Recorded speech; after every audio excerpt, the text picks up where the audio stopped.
Okay, our first speaker is Glenn Barish Carroll. She's going to be on Zoom. And what I wanted to do in terms of introducing her, if you see, this is the 17 United Nations Sustainable Development Goals. And so she supports this. She is a sustainable fashion strategist. She's a consultant and advisor for these 17, what they call UN SDGs. She is especially aware that the fashion industry is the #2 polluter and cause of environmental harm due to its extensive use of polyester, which does not biodegrade and sheds micro and nanoplastics into the water we drink and swim in, the air we breathe, and the foods we eat. Glenn is here to talk to us about California's Senate Bill 707, which is the textile waste legislation. So that'll be the next slide. And so welcome, Glenn. She's on Zoom. Yeah. Hello, everybody. Can you hear me clearly? Yes. Okay, great. Thanks so much for having me. And just want to celebrate Earth Day, which is tomorrow. I know there were a lot of events this weekend, but there is an event tomorrow, which is free in El Segundo at the WeWork location, which is the 3rd annual Earth Day Summit run by a .org called Recycle to Riches. There will be workshops, panels, and also vendors who work in the eco-environmental fashion segment.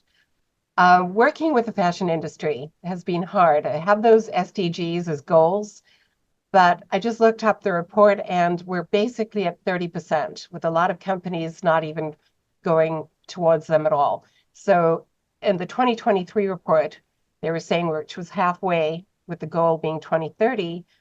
Unless we get legislation, I believe we really need to get cracking and make some changes. But there has been a couple of great legislative things. First in California was SB 62, which had to do with the workers. So in terms of the UN SDGs, it's intersectional, where the people and the planet and the earth and the animals all work together and need to work together in order to be able to have a sustainable future. And my issue with working with the brands, and even though a lot of them are very passionate about this, there are people within their supply chain that are not.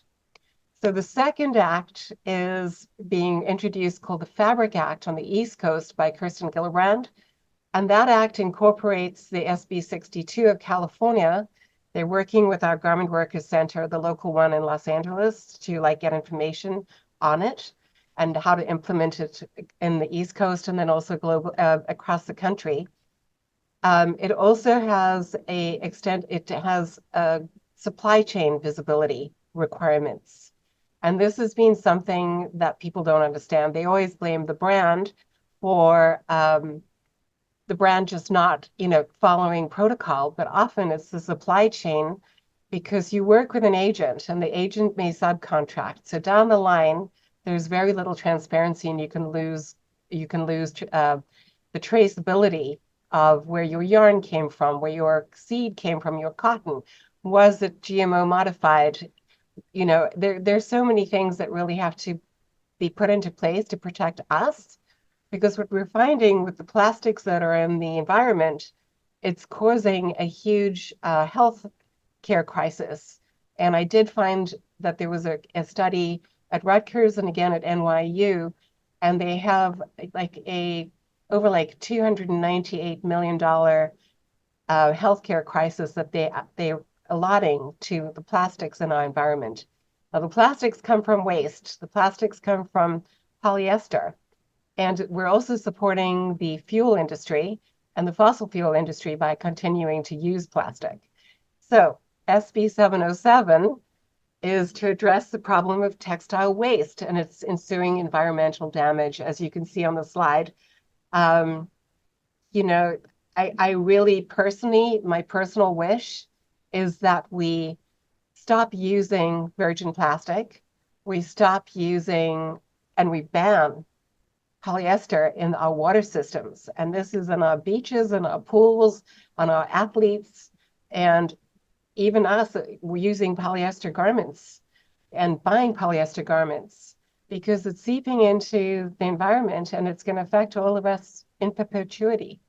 So this act is to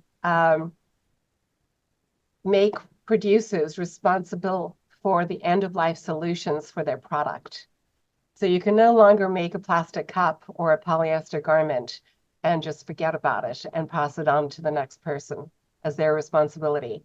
It's going to be that the onus is going to fall on the designer and the manufacturer. It's really important. I'll put more information in the chat on this because we want to try and get this passed this year so that it can be put into effect for 2029. Personally, I would like to see it earlier, and I think we can move earlier. I think it's enough talking. We need action. And this is one of the key acts that I believe would protect us from all the trash and the excess of the plastics that are in our environment. I also sourced swimmer brands, athleisure wear brands, and lifestyle brands for you. And I'll put a couple of those links so that you have options of where to buy product. I'm not saying throw away your product, keep it in use, because that's the best way of keeping it out of the landfills and in the water. Maybe wash it slightly less, like less washing, like wear your poly once or twice, line dry it, air dry it, old school, as opposed to running it through your washer and dryer. I'm hoping that I am going to see this come into effect, because being a consultant to the brands, I can only tell them how to change their ways, but I can't enforce it. So without legislation, we're getting nowhere. So thank you so much for today. And any questions, I will be available. Put the questions in the chat. Thank you.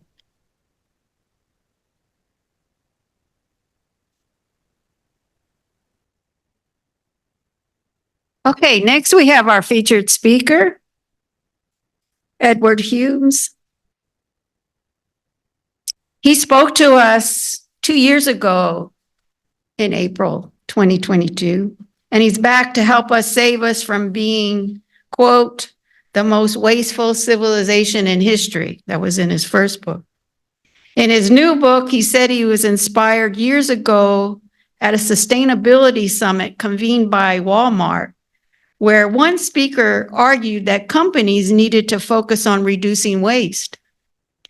Quote, the idea was that even investors and corporate boards adverse to anything environmentalists wanted would cheer on waste reduction as a source for cost savings and increased profits. Who knew? So please welcome Ed. Well, happy day before Earth Day. Earth Day is my birthday, as it happens. I'm older. Yeah, April 22nd. So that's not a hint to get me a gift or anything. Don't worry about it. I was just over at the LA Times Book Festival yesterday and today. It's very energizing to see 150,000 readers all in one place. Who knew that what that could look like till this festival started happening? So that was we had a great discussion. Are you familiar with Sammy Roth, the climate reporter? Just a genius at making that important subject compulsively readable, no matter how depressed we get. Yes. There you go. Can you hear me better now? But what I noticed in the group assembled to listen to me and to Sammy and to Rosanna Shah, the author of California Against the Sea, a wonderful book about sea level rise, and the other speakers, that people want to know what they can do. What are the solutions to these like paralyzing crises? And that question really has been coming up since 12 years ago when Garbology, my earlier book, was a community read here, and you guys put up a billboard about it and everything. It was the coolest thing.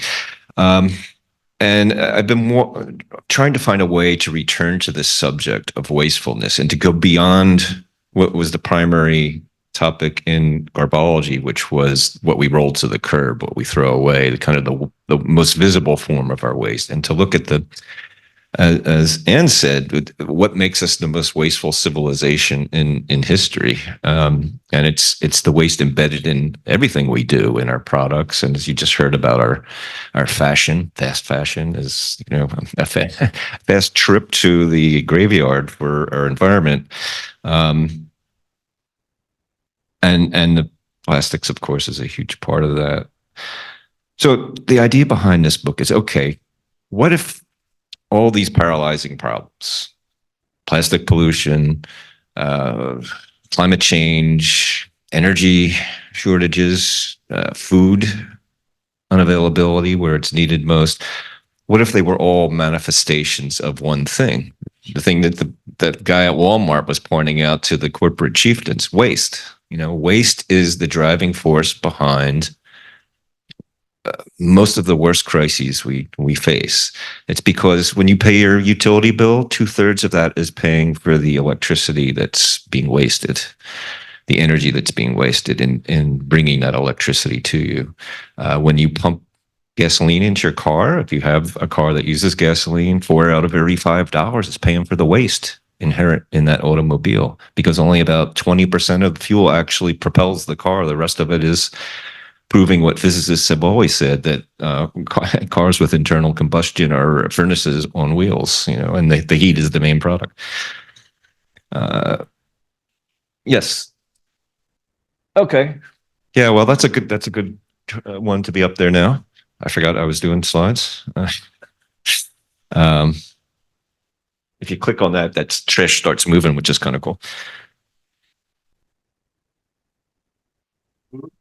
Yeah, there you go. Trash on the move. The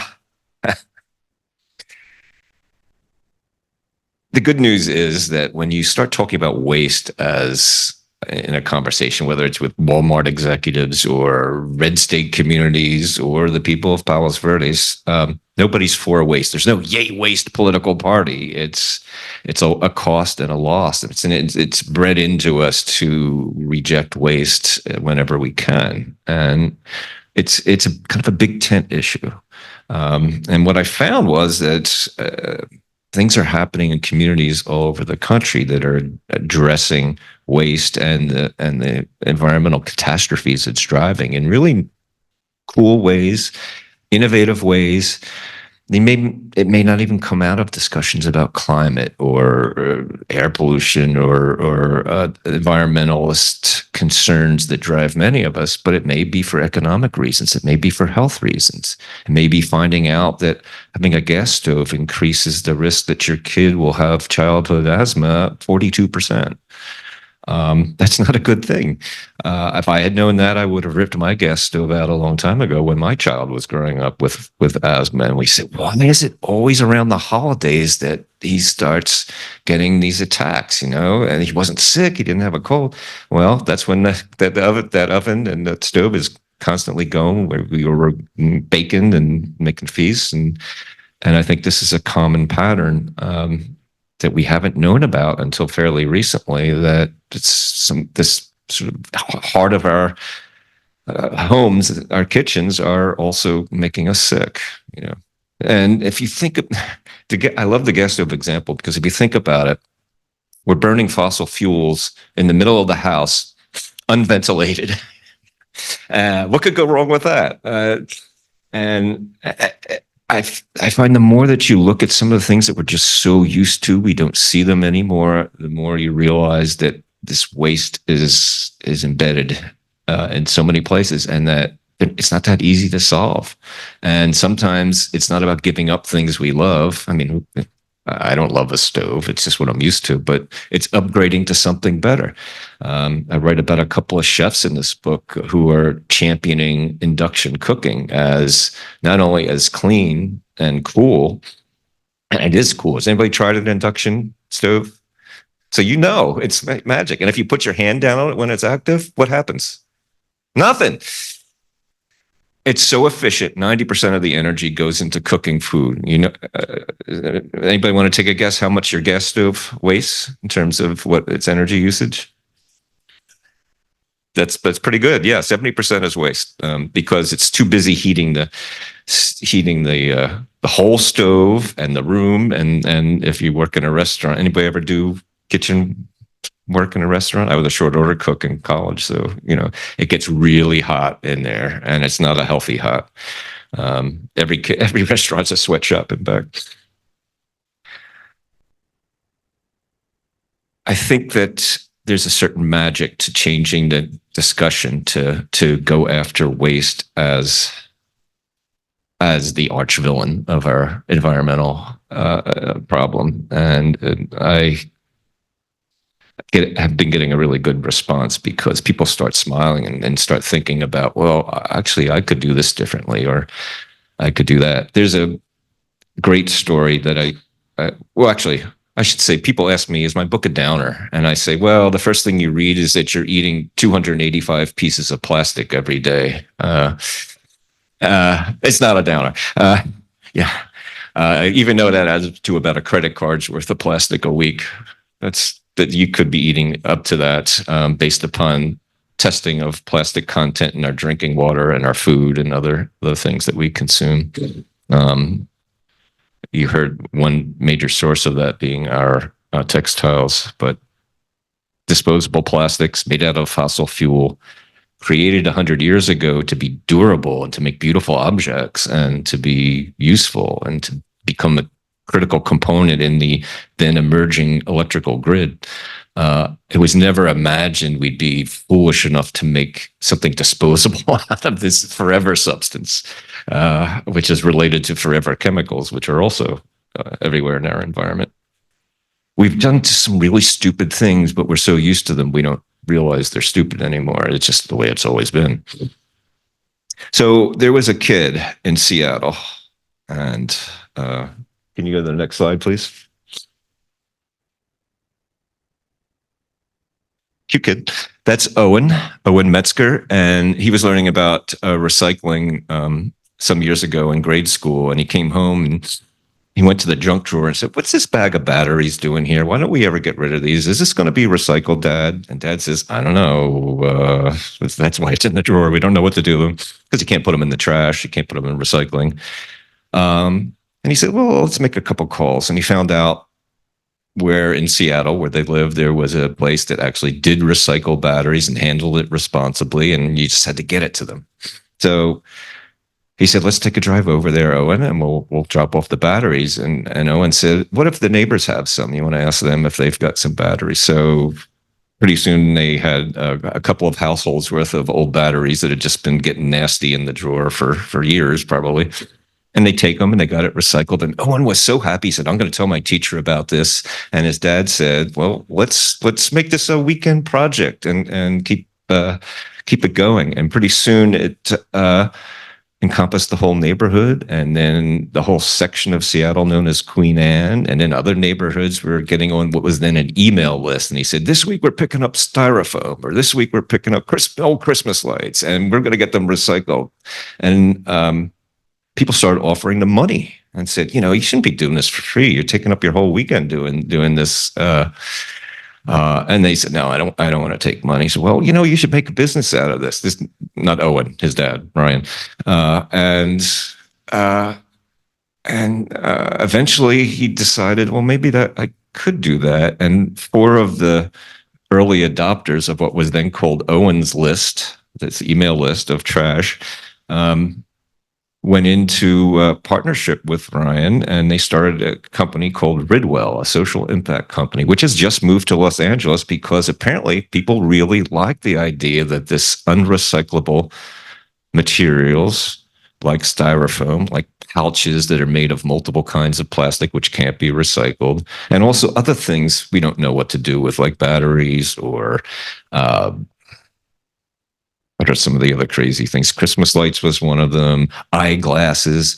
So some things he would channel to companies like, there's a company called Trex, which makes simulated wood products that look kind of wood-like, but they're used for decking and fences, and it lasts forever. And it's made out of plastic bags, unrecyclable plastic bags. But our mainstream recycling infrastructure can't get the material from your bins to businesses like that. They're just they can't. So Ridwell became that sort of that middleman that does get that material to a place where it becomes useful and does not get loosed into the environment. The eyeglasses go to various charities around the country that supply eyeglasses to the unhomed, who they match them with the prescriptions as close as they can with used glasses that people don't want anymore. And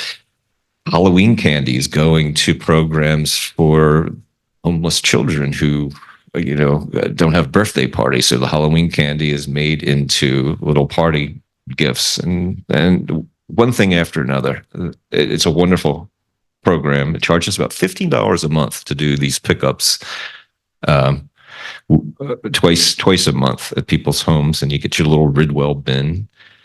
It's recycling the way it's supposed to be, but usually isn't.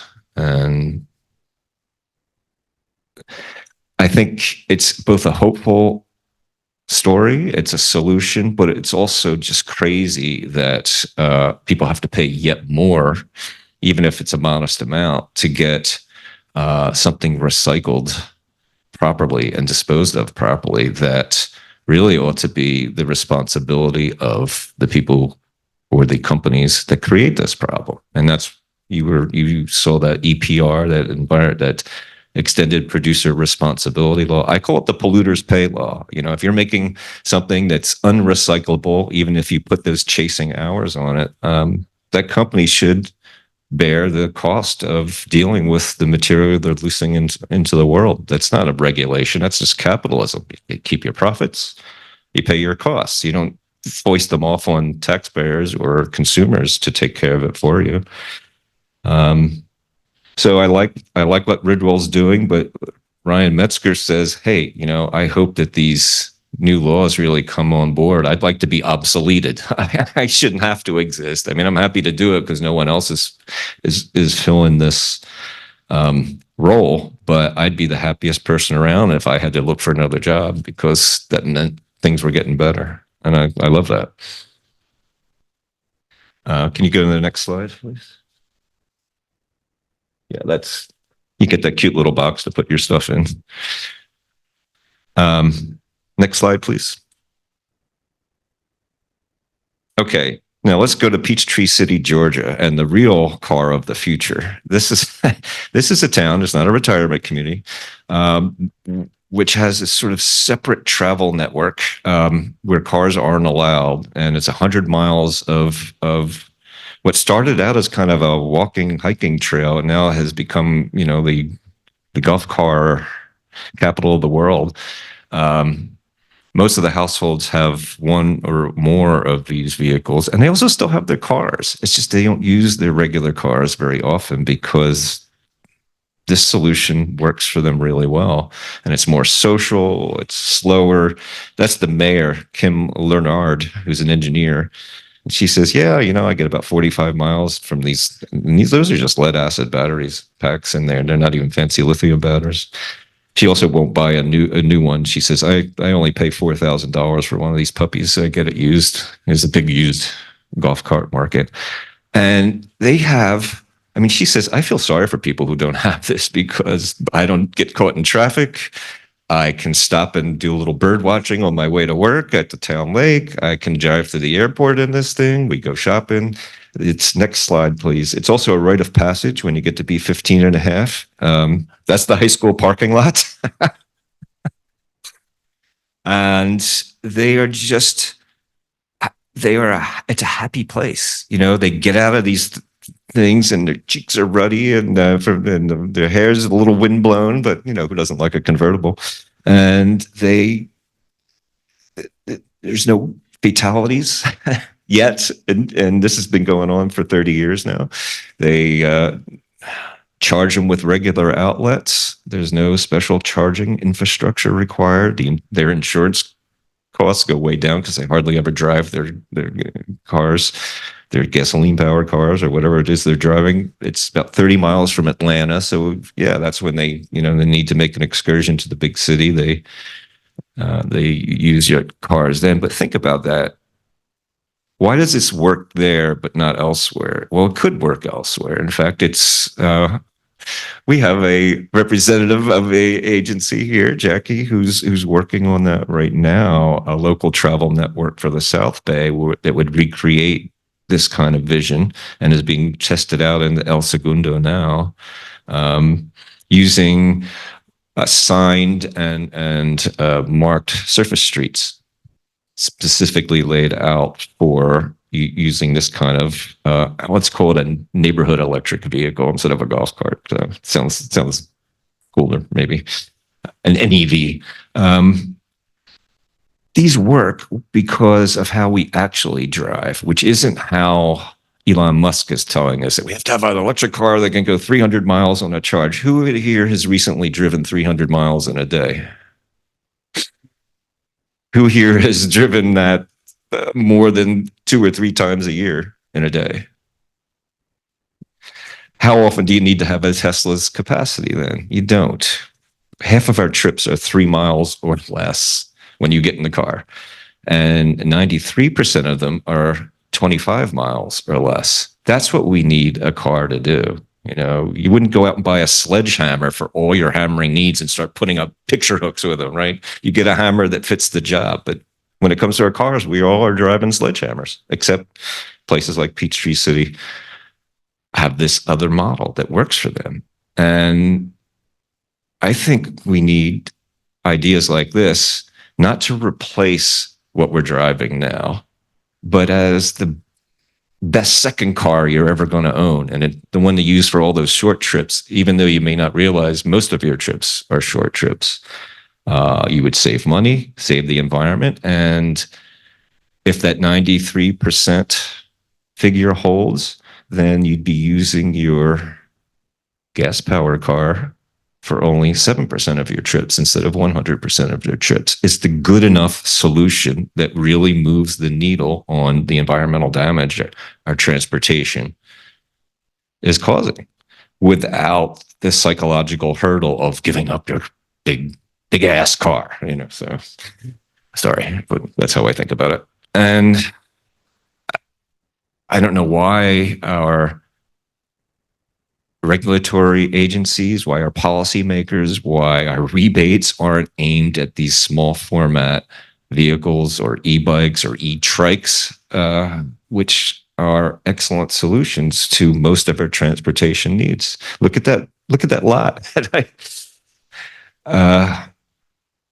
It's a win on almost every level. I think the mistake is that we're trying to sell people on getting rid of what they're used to instead of augmenting it with something new and that could be really beneficial. To me, that's common sense. And I like this idea of imperfect environmentalism, of the good enough solutions, waiting for the perfect solution that never comes. And this is a good enough solution. And people can afford it. The average Tesla's price is more than the median income for America. So it's crazy to expect that model is going to get us to the future soon, because it's not. Now let's talk about another solution story about food. This is one I love. Oh, and I should say that transportation is the most wasteful thing we do, but food is pretty high in the list too. Can you go to the next slide, please?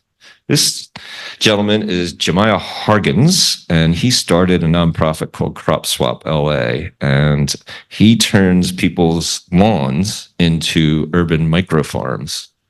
He took, as his first test, 1,000 square foot of grass, ripped out the grass, planted his solar-powered regenerative farm there, and now is bringing fruit and vegetables to 25 households every week from one lawn in a food desert in Los Angeles, where access to produce and fresh fruit has been difficult.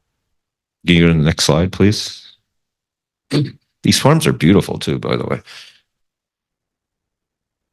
So he not only is it highly productive compared to grass, but he only uses 8% of the water, and he uses a recycling irrigation system that's solar powered, and in emergencies, it stores quite a bit of water underground in a storage tank. It could be a source of emergency water during disaster times like earthquakes and so forth.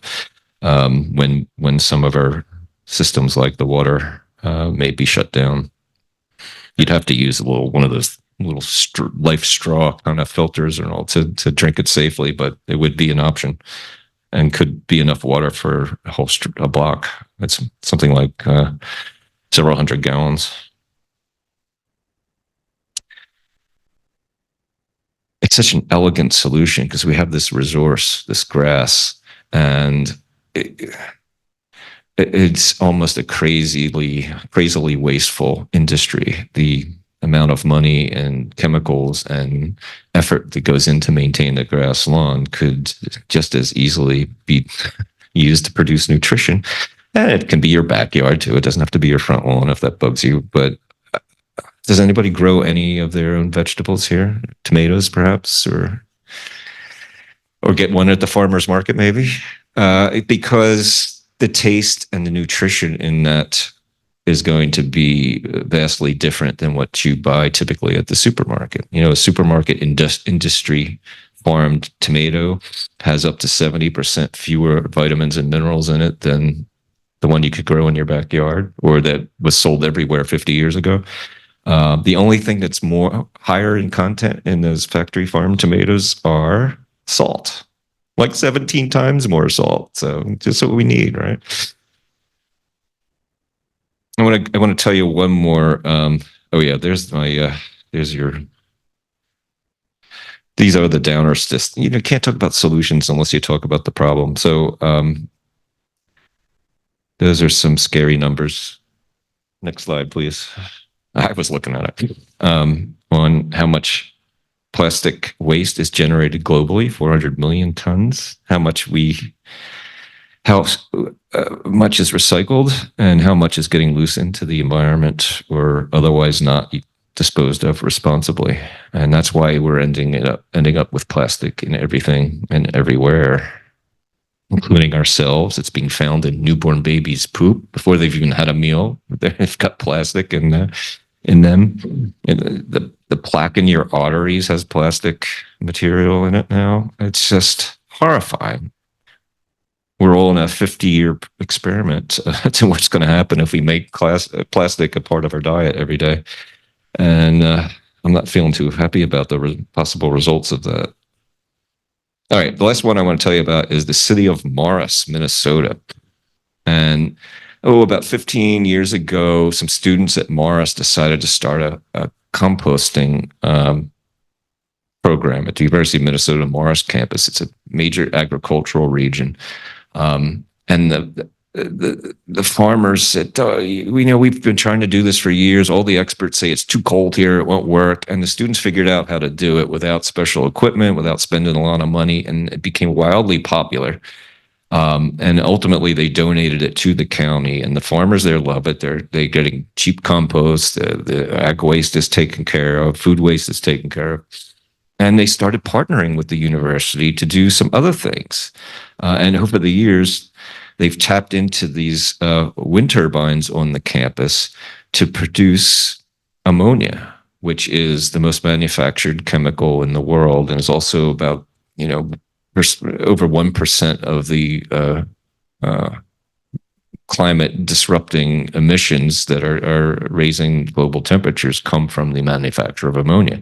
It's also, of course, a toxic substance and difficult to handle when you use it as a fertilizer. So they're using wind power to make carbon-free ammonia, green ammonia, I guess you would call it, and then taking it to another step to manufacture urea, which is a dry compound, a kind of pellet that also brings nitrogen into the soil, but without the corrosive and toxic effects of ammonia.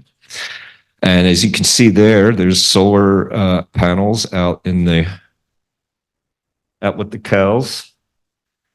They like the shade, so the farmers have happy cows, solar energy, and solar panels on every city building in Morris now, including the liquor store, which is owned by the city because that's how Minnesota does things. And their motto is, "We chill your beer with the sun," and they kind of like that. They have electric buses in Morris, Minnesota. This is like 13 point Trump country. It's a red state America in every sense of the word, and yet they are embracing renewable energy, electric transportation, carbon neutral fertilizer. It's a big DOE pilot project to try and take one of the most carbon intensive aspects of farming out of the picture. Incredible things happening, all because some students decided they wanted to do something about food waste. And the conversation there isn't, oh, let's save the planet. It's, gee, let's be energy independent. Let's save money. They converted all the city buildings and streetlights to LED lighting, and just couldn't be happier at the money that they've saved over. That it really helped save the town when the budget was in the red. And they are just looking for more ways to do more, because it makes sense for them to do it. And I find that so inspiring and hopeful that at communities around the country, very diverse kinds of communities, people are embracing the solutions that are going to help heal our world. And, we're not going to be able to magic away the damage that's already done. We're going to have to adapt to that, but we can make sure that it doesn't get worse for the future and for our kids and our grandkids moving forward. And so I am indeed hopeful. And that's why I don't think my book is a downer. And also, next slide, please.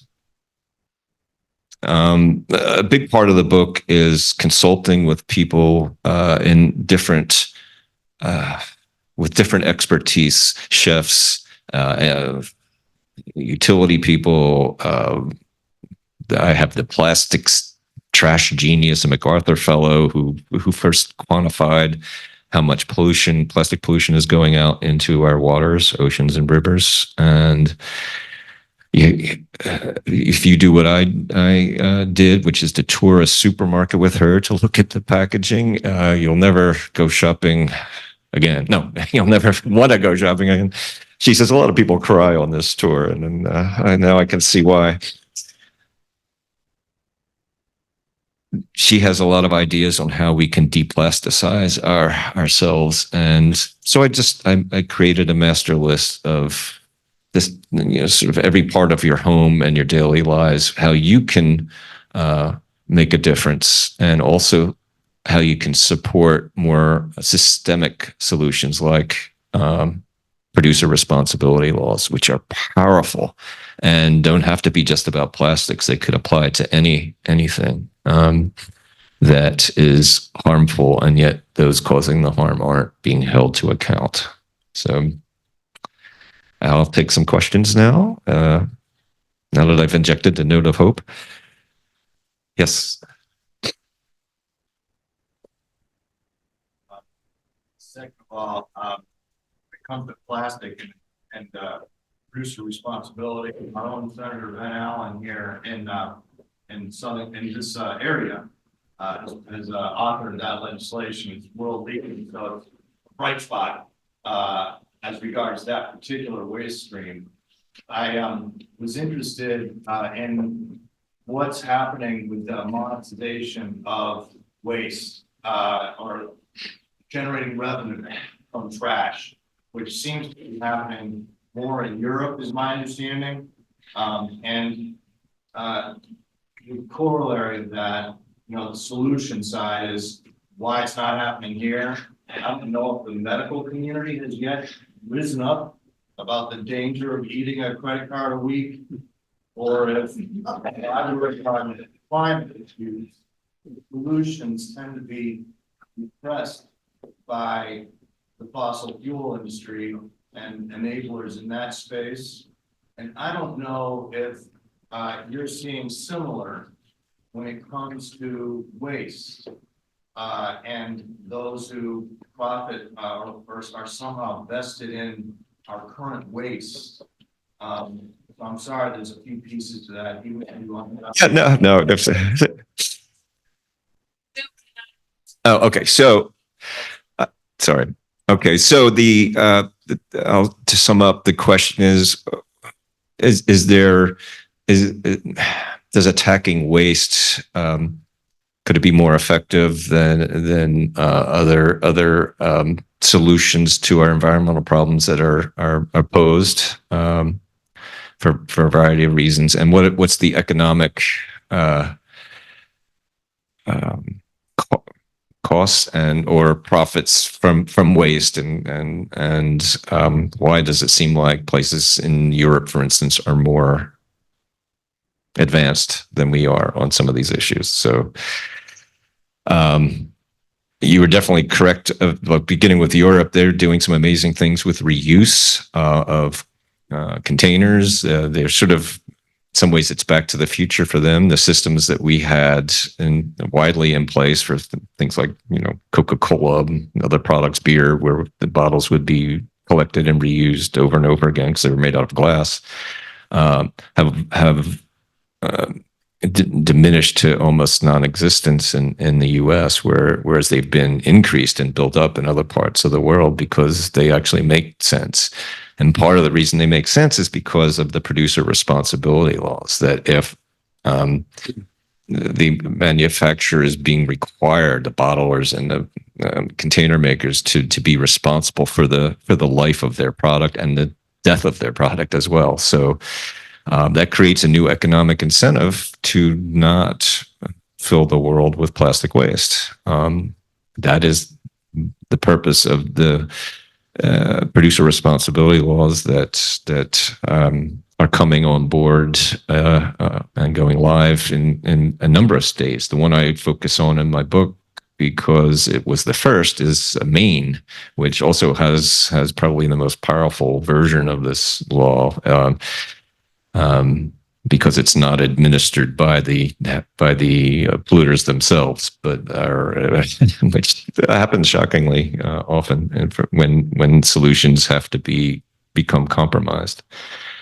The economics of waste are fascinating because up until 2018, companies and municipalities, many cities, some of the greenest cities, were relying on exporting our waste, our plastics and paper, to China. In fact, it was America's, by volume, largest export for many years, and that went away right before the pandemic because China said, "Hey, we've been warning you for years. We don't want your stuff anymore. It's just like poor quality, and you don't want it. Why should we take it? We don't need it anymore. We're making our own trash now, more than we can handle."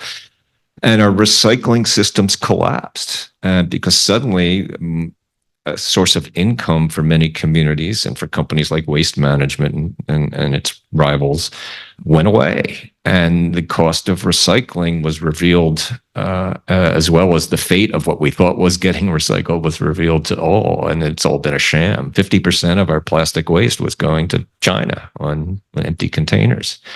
And here we're virtuously throwing it into the blue bin and finding out we've been lied to all this time. And even when communities are recycling plastics domestically, most of them still aren't being recycled. So the economic incentive exists for companies in the U.S. especially to make this material like the plastics that go into soda bottles, which later becomes polyester in our clothes and which then finds its way into the environment. Because textiles are a one-way trip for plastic. There's a huge economic incentive that's subsidizing that waste because we don't hold the companies responsible for this. We're holding ourselves responsible, which is crazy. Notwithstanding what the crying Indian commercials all told us in the 70s, that people start pollution, people can stop it. It doesn't work that way. We can help. We can use our power as consumers to say, I'm going to get my stuff in aluminum cans, or I'm going to use reusable products. We can do that. We should do that. But the solution has to also come from the top down. And for that, you need an economic incentive that's different than, yeah, go ahead, waste, send this stuff out to us. We're not going to hold you accountable. So that's the fix. Yes. Okay, so our next one is from Wally. Hi, Wally. Are we going to hear him?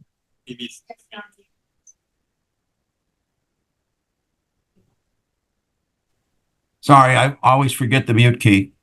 I do that all the time. I said, hi, thanks for a really terrific presentation. It's so informative and so important. I wanted to ask you a question in that it seems to me, and I've been around for a long time, that when I was a kid, we used to get like Coca-Cola in glass bottles. Yep. And I kind of remember, and I want to know, is this an aberration or did it actually happen this way? That my family would take the glass bottles back to the place we bought it and exchange them for, another 6-pack or whatever it was. And if that's the case, then this idea of returning to the point of sale of things that are glass and could be easily, as opposed to putting them out in the trash and then they go to a place and they get sorted and then they get somehow, why don't we just, so is that a problem of scale? First off, am I right? Did that happen? And secondly, what if the scale were smaller? Seems to me when we've gotten so big, we can no longer do that, but maybe we could break our settlements down into smaller units. So what do you think about That the system you're describing is actually the way it has worked in the United States since the colonial era and the first glassworks opened up. The history is fascinating. Vendors of all kinds, shop owners and all, needed glass containers. They were actually, considered extremely valuable in the 16, 17, 1800s. They would actually ask for a deposit, small deposit from their customers, if they didn't bring in their own container, although they were encouraged to do that.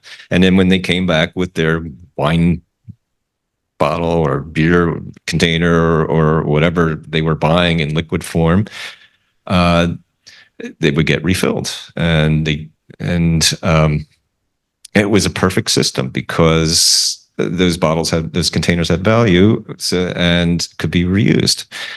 In the late 19th century, early 20th century, when things were being more mass produced, that model continued, and including the deposit model. And what's kind of fascinating is that people started hoarding bottles or taking them and using, a competitor would use somebody else's bottle. So they started putting, ownership of the bottle information on bottles. It would be embossed into the glass.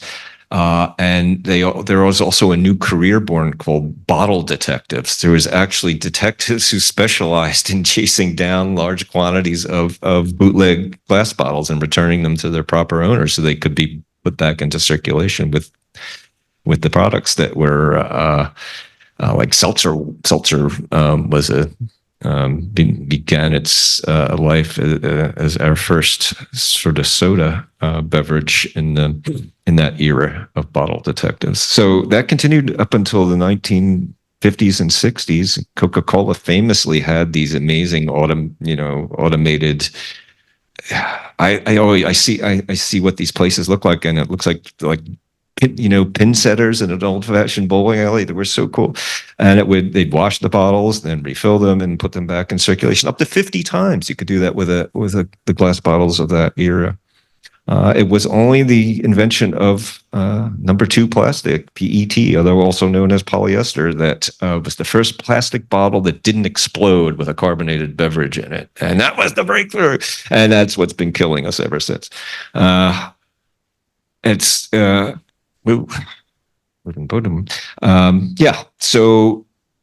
the era we live in now of disposability and a disposable economy is the aberration. And we have, 400 years of history before that where we did it the other way. And now, of course, reuse is a new idea again. Okay, well, all right, whatever.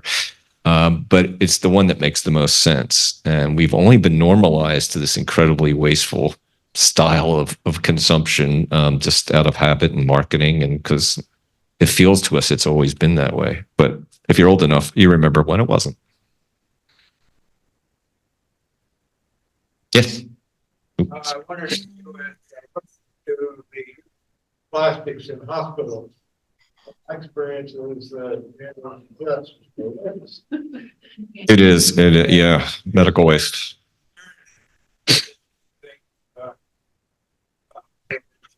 obviously what part of what drives it is clean, but Yes. Yes. So the question is, what about medical waste? Is there solutions to that large amount of material that is single use in the medical profession for sanitary and disease prevention reasons? And the answer is that is being looked at by a number of hospitals around the country.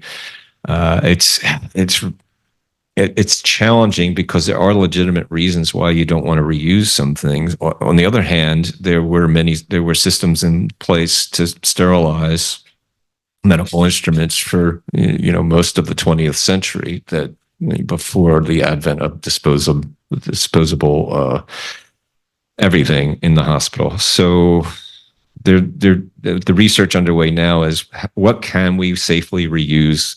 Surgical gowns is one thing. They're one and done now, but there's no reason why you couldn't have reusable surgical gowns and just wash them. I mean, so some hospitals are looking at that again. Other products, maybe switching to a non-fossil fuel but single-use substance. A lot of research on plant-based plastic-like substances that can be safely disposed of or remanufactured. So there's attention being paid to this, but it's going to be a slow burn, I think, to really solve that one.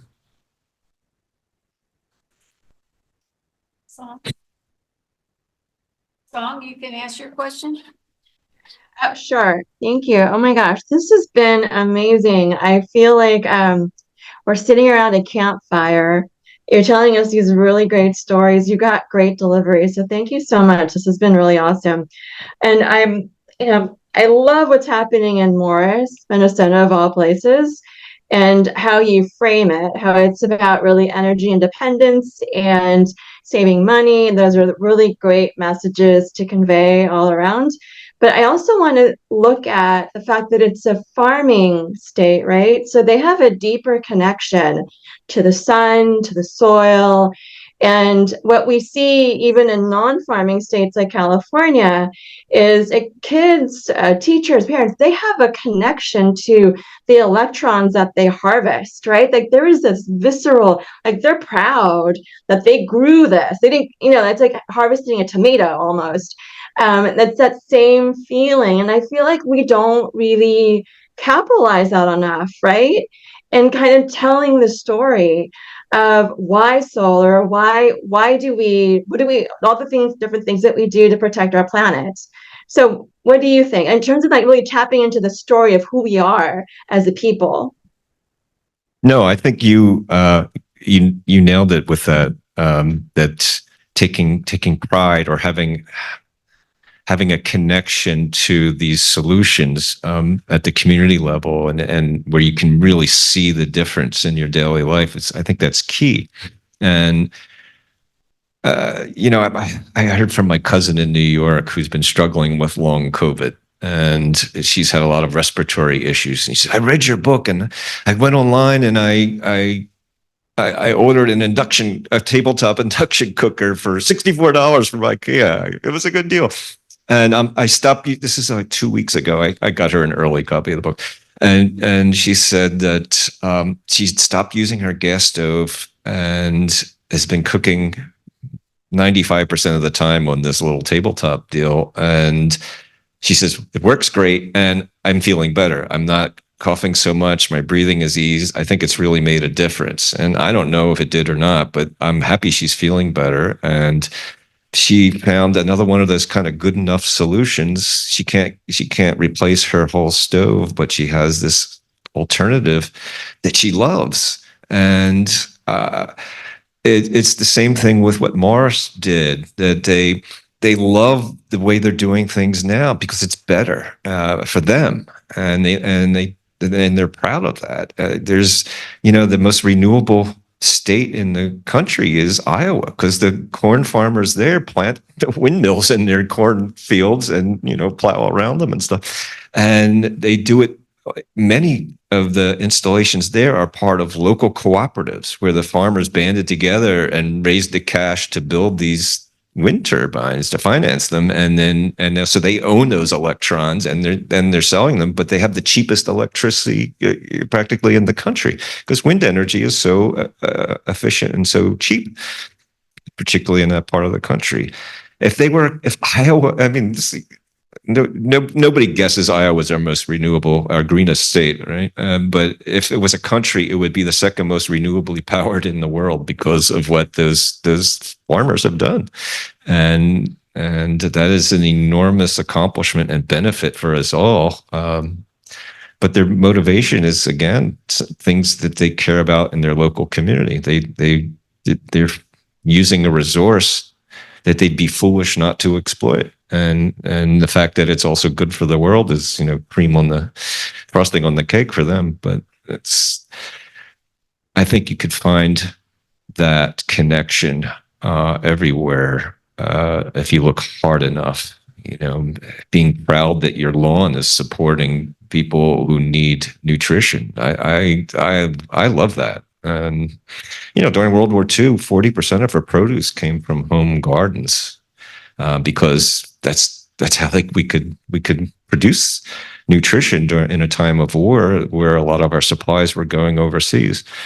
And it's crazy that we're not continuing to exploit literally our own backyards or front yards to grow food. It's fun. It's rewarding. It tastes better. It saves money. It's joyful. Jemiah is going out to schools in Los Angeles now and teaching them how to recreate these urban farms on school campuses because they have a lot of land available to do that. It's incredible. It's game changing, and the kids, they love it. This is fun because they're outside. They're digging in the dirt. I mean, who wouldn't love that? So, thank you for that question. Sure. Research cycle. I found a historical model period prior to adopting Western industrial systems in the 1860s. Some studies that have done would show that prior to the commencement of industrialization, that over 80% of the employment was related in some way to recycling. So it's wow. Only generator attention. Absolutely. Yes. So the gentleman said that in the past there was an era in, I'm sorry, was it China or Japan? Japan, in which reuse and recycling was a powerful force, and that substantial portion of the population was employed in it. That was their work, their livelihood, and therefore the idea that jobs and economic benefits are available if we return to a more reuse and recycle economy, it would have its payoffs. I think that's absolutely true. So on chat, Mayron was kind of going down that line. He's saying that if we charge a fee, so he would like you to talk. So if you charge a fee, Cheaper. fee for the plastic bags, a fee for the utensils, a fee, Well, which I think we're already. we are doing that with Yeah. shopping bags, for instance, and So the thing on the shopping bags is they went to a thicker shopping bag, right? they're still not recycled. And they're still not recycled, so maybe you could talk to how, your thoughts on fees and is that a. Well, I think that if we, To incentivize bringing them home. Is that this?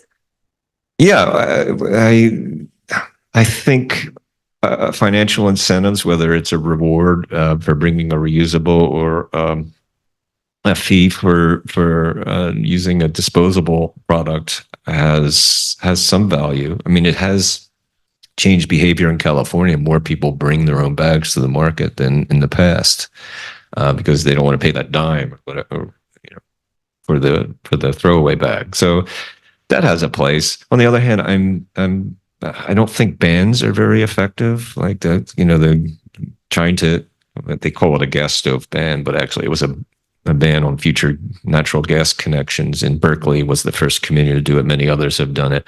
I don't. And of course, the Berkeley one was recently overturned in the courts. So I think it's ineffective, and that people who might be open to changing sort of dig in their heels when they feel compelled to do it by a ban. I think the economic incentives, the reduction in waste and its costs is a powerful inducement because, for instance, in a restaurant that has that goes electric and has induction cooking, their ventilation and cooling costs in the back go way down. Their insurance goes down because the fire risk is extremely reduced without open flames in the kitchen. There's no grease fires. Basically can't happen on an induction stove because the cooking surface itself stays cool. And you can cook things faster. Water boil is almost twice as fast on induction. And restaurants like to be able to cook faster because that means they can serve more customers during their hours of operation. And that is a powerful incentive to change the way you do business. Traditions notwithstanding, this idea that the blue flames, must have blue flame. Oftentimes it turns out we're not giving up stuff and are sacrificing, but we're actually getting something better when we choose the more sustainable solution. And that's a financial reward as well. And if a restaurant's making more money, then employment opportunities also are increased. So I think instead of thinking about banning things or even imposing fees, it's making sure those who are actually responsible for the problem are financially culpable for it. And that means producer responsibility laws, and they don't have to be just for plastics and packaging. They could be for anything. There's no industry that has wreaked more havoc on our health and our planet and our futures than the fossil fuel industry, but they have not been held responsible in any meaningful way for that. And they're powerful, and the likelihood that such legislation would be passed for them in the near future seems pretty low, but it is absolutely the just and proper thing we should be doing, and it would alter the way the world works in a significant way. People that are looking for solutions to packaging. 10,000 Villages in Redondo Beach has a zero waste section where you can buy shampoo bars and conditioner bars. And I always tell, I volunteer there. I tell people you can take them on the plane, instead of direct shampoo and bottles on the plane. But they also have large containers where you can siphon off the amount of cleaning solution or whatever product you want. You're talking a refill store or zero waste store. There's a wonderful, and I have a resource for anyone who wants to find one near them. It's called Litterless, the word litter with less at the end.com. Can you put that up there actually? Litterless.com. It's a free resource, and you can search for a refill or zero waste store near you. Also, food co-ops are another great opportunity to buy in bulk and bring your own containers. Did it pop up? No. Litter less. Litter less. Yeah. So I love those stores. I use shampoo bar. I use toothpaste tablets. They're not paste, they're little tablets. You can get them fluoridated or not, whatever your preference is. They're great. You just chew them a little bit and then brush your teeth. And there's no plastic waste. There's none of the chemicals that are also in. There's things in toothpaste you really don't want to know about and probably shouldn't have in your mouth. So, so I recommend these tablets. There's liquid soap is the stupidest product on the planet. But what's wrong? Soap bar? First of all, it's cheaper. It lasts longer. Okay, if you have little body hair, you might get a hair or something on your soap. Wash it off. That's all. You don't need a plastic bottle of soap. It's just one product after another. It's just stupid that we don't need. And all those products used to be. I mean, dish detergent used to be flakes way back when. Now it has to be liquid because you know what they're selling you most of in those bottles? Water. They're just this much clean, that much water. Might be .org, no? Well, let me see.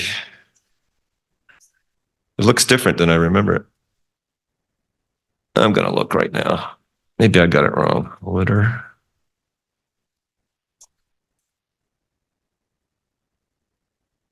Oh, I'm not connected to the internet. Yeah. It does, really? Yeah, okay. I'm just. Do.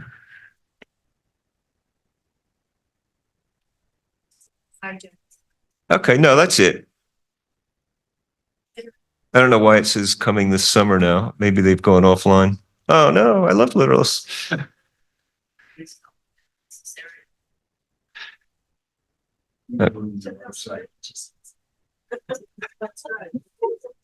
Well, so Let me just follow. So that was Carol was asking the question. She volunteers at 10,000 Villages. And so please go there because you can get your shampoo bars and soap bars, cleaning solution refills. yes, and also alternatives to disposable plastic products of all kinds. There's no reason why anyone needs. I'm going to say a brand name, Saran wrap, or any other plastic wrap, or any other baggies. There's a perfectly reasonable alternative to that, including, well, Anne-Marie Bonneau, my friend, and also known as the Zero Waste Chef, who also has a book by that name. I have her list of suggestions in there too. But she says, hey, look, you got leftover salad, put it in a bowl, put a plate over the bowl, put it in the fridge. You do not need plastic, and she saves her peanut butter jars and her pickle jars and run them through the dishwasher. And boy, are they great containers. There's no reason why you need disposable plastics in your house and in our waste stream. We've just normalized a stupid product as something that we can't live without. Plastics are great. Durable plastics are essential to modern life. Disposables are not essential. And, if you must buy soda, a nutrition-free substance, if you must buy it, get it in a can, get an Airstream, make your own, get it in a bottle. Just don't get it in plastic. And don't cook in plastic, ever. Don't do it. Hi, Ken. Yeah, I use bar soap for both my body and as shampoo. I mean, it's easy. I gotcha. You absolutely. You can get bar conditioner as well. Yeah. I just wanted to, I get the green piece.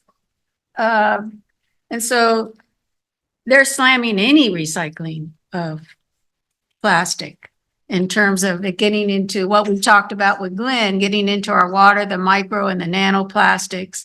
And so they're coming up with 5 reasons that plastic recycling fails. So It does fail. It is a failure. It's a failure. So unless you reuse, you're not recycling. Yeah. Yes, and now the latest scary thing about plastic recycling is it's a mechanical process where the plastic is ground up. It creates plastic dust, which apparently is getting into the environment. So, great. Now we can breathe it too. Yeah, but we're really bad at recycling all things, but we're worst at plastic. So 9% is of disposable plastics getting recycled is a horrendously poor performance, and so it is a fail. I'm sorry, what was the other question? Water business and dealing well. Maybe you want to talk in, yeah. Yeah. can just swing it. No, do Oprah. Yeah, thank you. So we're in the water business and we've been dealing with PFAS and hexavalent chromium and fluorinated hydrocarbons for years now. And so we've just spent and budgeted $200 million to clean up our groundwater. In our basin, Orange County spent $300 million to clean it up. And with the microplastics, we're looking at 100 times more money to be spent. So to me, I would be cynical and I would treat the plastic manufacturers as we did the cigarette manufacturers. You're causing a health hazard and now you have to pay for it. But nanoplastics is a huge coming problem just economically. True that Carson has some wells, or Loretta has wells that have a lot of PFAS. They've got benzene and hydrocarbons. Most of the PFAS. Sorry. Most of the PFAS.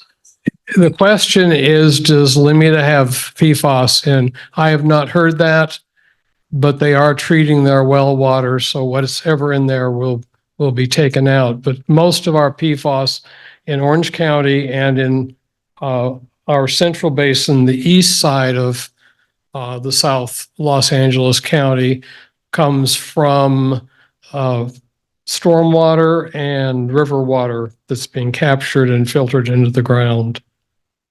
And the same thing happens with air. We're breathing nanoplastics, right? So they're literally everywhere.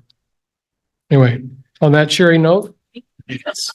Thank you. Yeah, no, it's coming from so many sources because this is a ubiquitous substance, these forever chemicals that linger in the environment and ourselves. Plastic grass, people think, oh, I'm going to save water. It's like leaching PFAS into the environment every time it rains. We've put it in everywhere. It was invented as part of the creation of Teflon was for the manufacture of the nuclear weapons during the Manhattan Project is where these chemicals first came into use, and they've, like so many other things, have rapidly expanded into our diets. It's horrifying. Since we're running a little bit out of time, we have one more question from Glenn, who's online, and then we'll have you sign books. Sounds good. Yeah, thank you so much for your very informative book and everything you do to amplify this huge problem.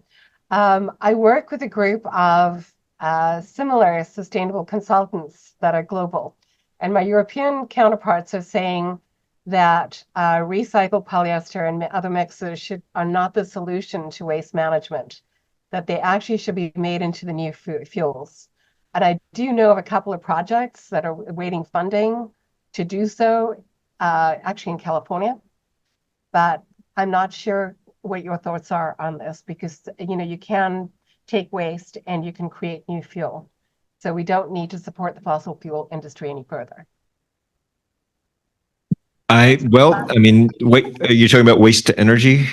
Yeah, especially waste to energy. So that's where they're saying, as opposed to downcycling it into new yarns and making recycled goods from the old goods, which we've been doing, and everyone's been loading the plastics into these bottles. I won't personally put any of that on my body. So the repeat rPET is a no-no. Any polyester is a no-no. And I wouldn't want to advocate it for anybody to wear it, get rid of it, because of the health impacts, just personally, experience-wise, and from what I'm seeing and hearing. So what they're saying, instead of recycling this waste and the polyester into downcycling it into new yarns and creating new product from it, we should be actually just finding a new use for it. And that fuel, which would be possibly the best way to do that. I mean, there are a lot of different fabrics and fibers being used, from seaweed to cassava to, different Oh, for sure. plants and stuff, and everybody's trying to find it. The problem with that is they were mixing it with polyester, initially to have it set, so it really wasn't as sustainable as thought. And it's also, a lot of people were saying it was vegan, and fossil fuels are not vegan.